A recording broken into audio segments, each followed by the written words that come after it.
धन धन सतगुरु तेरे आसरा, हाजिर नाथ जिंदा राम तेरे ही आसरा। डोली हुई दुनिया भाग 4। यह डोली हुई दुनिया का सारा नामक पुस्तक पूज्य परम संत सावन शाह कामिल फकीर की मस्ती मौज, जिसने परम संत मस्ताना सा बलोचिस्तानी का रूप धार कर सच्चा सौदा में काम किया के चरण कमलों की यादगार में भेंट बंदे के हृदय में रूहानियत का बीज डालना और उसकी परवरिश अपनी मस्तानी मौज की निगरानी में की और 12 साल तक अपनी चरण कमलों की सेवा का मौका बख्शा। मैं मस्ताना जी बलोचिस्तान का अति धन्यवाद हूँ, जिनकी अपार मेहरबानी के इस नाचीज बंदे पर सावन साई हाजिर नाजिर जिंदाराम की तरफ से एक विशेष बख्शिश करवाई और संसारिक झंझटों से निकालकर मालिक और उनके बच्चों की सेवा का अवसर दिया। पाठक से एक, यह पुस्तक उर्दू भाषा में लिखी गई है, जिसका हिंदी भाषा में अनुवाद किया गया है, इसलिए इसकी भाषा शुद्ध हिंदी न होकर आम चलती भाषा है। इस पुस्तक को लिखते समय इस बात का खास ध्यान रखा गया है कि विशेष लंबे न हो, इसलिए महात्माओं की बासियों के अर्थ अधिक विस्तारपूर्वक नहीं की गई, केवल उदाहरणों से ही समझाने की कोशिश की गई है। जहाँ कहीं जरूरत महसूस हुई, वहाँ विशेष को अर्थ सहित अच्छी तरह विस्तार में लिखा गया है। पुस्तक लिखने की आवश्यकता। एक आदमी सच्चा सौदा में आया और उसने परम संत मस्ताना सा बलोचिस्तान से कहा, तुम फकीर लोगों का यही हाल है, राम राम जपना, पराया माल अपना। पूज्य मस्ताना जी ने फरमाया कि ये शब्द दूसरे फकीरों के लिए ठीक होंगे, परंतु हमारे लिए तो यह राम राम जपना, अपना अंदर वाले सोने राम की गंठ कपना, पराया माल कभी न तकना। उस आदमी का भी कोई कसूर नहीं था। जितनी लूट जितनी ठगी आजकल फकीरी में है, किसी और दुनियाई काम में शायद ही हो।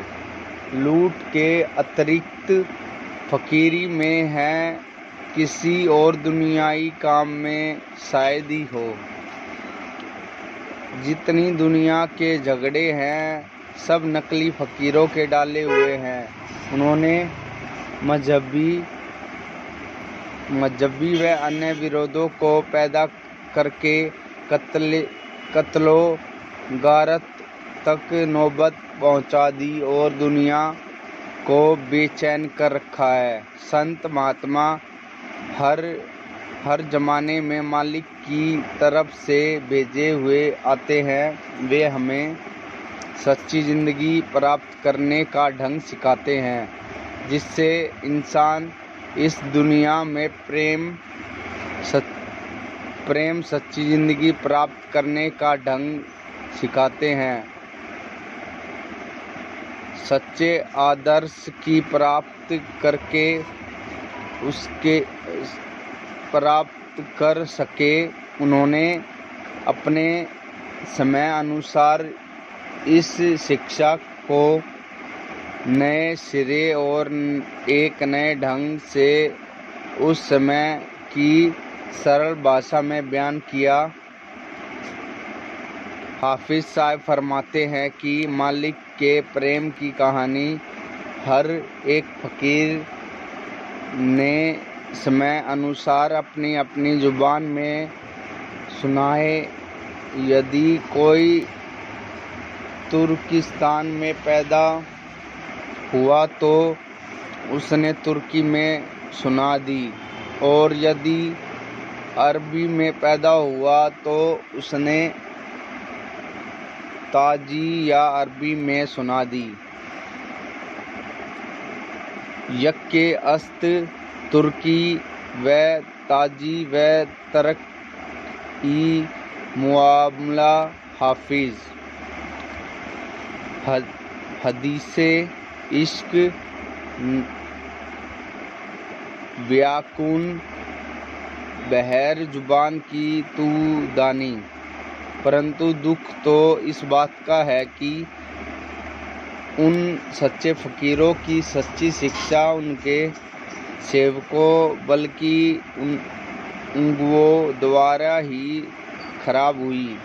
जब तक उनका कोई ठीक अमल करने वाला सेवक मिलता रहा वह सही रास्ता दिखाता रहा, परंतु बाद में वही सीधी सादी शिक्षा स्वार्थी लोगों के पेचीदा बना दी और उसको मजहबी रंग देकर तरह तरह के बखेड़े पैदा कर दिए। सच्चे फ़कीरों के कथन चुन चुन कर उनकी गलत व्याख्या करके या मनगढ़ंत वचन बनाकर अपना उल्लू सीधा करने लगे। जहाँ सच्चे संत प्रेम प्यार नम्रता व दीनता का सबक सिखाते रहे और इंसान को कौम धर्म देश और शारीरिक व मानसिक बंधनों से आज़ाद करवाते रहे। वहाँ इन मक्कार लोगों ने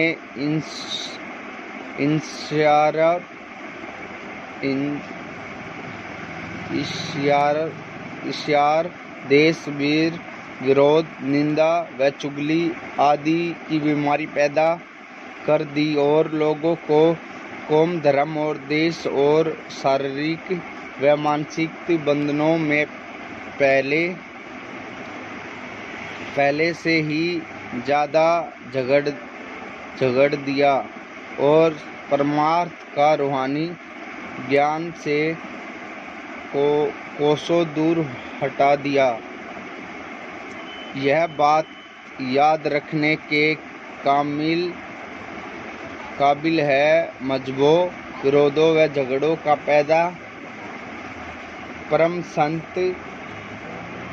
पूज्य परम संत गुरु बख्श सिंह जी मैनेजर साहब जी कुछ अपने बारे में होना उन सच्चे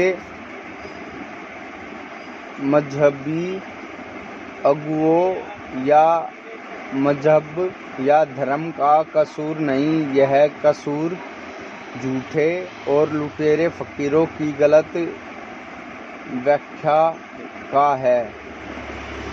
वेद कतेब कहूँ मत झूठे जो न बिचारे। हाफिज साहब फरमाते हैं कि मुसलमान के बस 72 फ़िरके आपस में लड़ झगड़ रहे हैं तो यह उनका कसूर नहीं, वे सब माजूर लाचार हैं, क्योंकि वे असलियत से बेखबर है। इसके कारण आपस में लड़ रहे हैं। जंग इफ्ताबो दो मिलत हमारा उजर बने। चू नदियत हकीकत रहे अफसान जन। जो महात्मा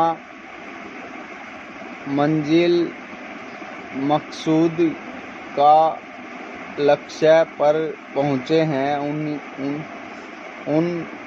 उन सभी का एक ही उपदेश, एक ही असूल और एक ही उपदेश है।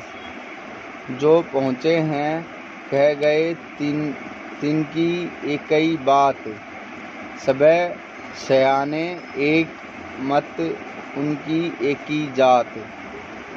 जो पहुँचे ते पूछिए तिनकी एक ही बात, सब साधु की एक मत बीच के बारे बाट। एक समय ज़रूरत है कि फ़कीर के असल राज को नए सिरे से और नए ढंग दादू साहब से जमाने के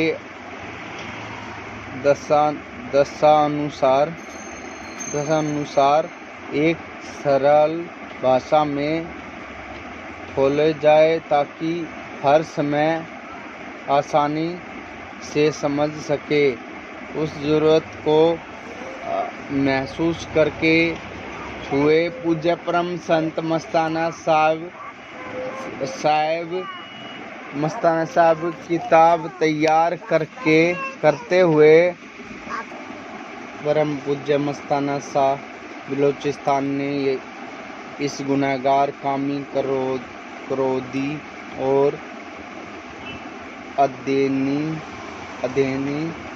जीव को एक ऐसी ही किताब तैयार करने का हुक्म दिया, परंतु बदकिस्मती से यह गुनहगार उनके चोला में मौजूद होते इस हुक्म को पूरा न कर सका, क्योंकि इस गुनहगार के ऊपर और भी सैकड़ों जिम्मेवारियां उस पूर्ण ताकत की तरफ से लगाई हुई थी। अब भी यह उनकी मेहर से ही पूर्ण हो सकता है, नहीं तो मेरी यह योग्यता व ताकत नहीं कि इस काम को पूरा कर सकूं। यह सब उस महापुरुष की मेहरबानी पर निर्भर है कि वे अपने वचनों की लाज खुद रखने वाले हैं। मेरा तो एक बहाना है कुछ अपने बारे में। उस सच्चे मालिक, सच्चे सतगुरु व्यास हाजिर जिंदाराम शुक्रिया अदा करता हूँ कि उसकी हुक्म से मैं यह कुछ सब अपने बारे में लिख रहा हूँ। मैं अपने बारे में कुछ लिखना तो नहीं चाहता, परंतु जब मुझे सच्चा सौदा पर एक पुस्तक लिखने का हुक्म हुआ तो परम संत मस्ताना साहब बलोचिस्तानी ने हुक्म दिया कि इस मजमून को पहले जरूर लिखा जाए और इसकी जगह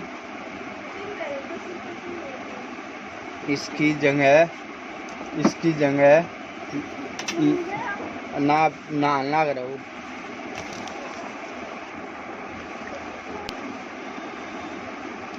इसकी जगह हुक्म दिया है कि मजमूनों को पहले ज़रूरत लिखा जाए, इसी जगह ये पुस्तक आरंभ की जाए। यह हुक्म कम से कम 3-4 बार मिला था। मौके मिलने पर जब भी मैं किताब लिखनी आरंभ करता तो यह हुक्म ज़रूर मिलता, परंतु कुछ दिनों के बाद ही पुस्तक का काम बंद करना पड़ता, क्योंकि दिन रात मकान के बनाना और गिराने का काम चलता रहता था। मुझे बचपन में ही पूज्य परम संत सावण शाह से नामदान की बख्शिश मिल गई थी। मुझे शौक था कि मैं अपने अंदर कुछ देखूं, परंतु बड़ी मेहरबानी और यत्न करने पर भी मैं कुछ नहीं देख सका। दिसंबर 1938 के लगभग एक सत्संग में जबकि मास्टर तारा सिंह और उसके सादी बोटो से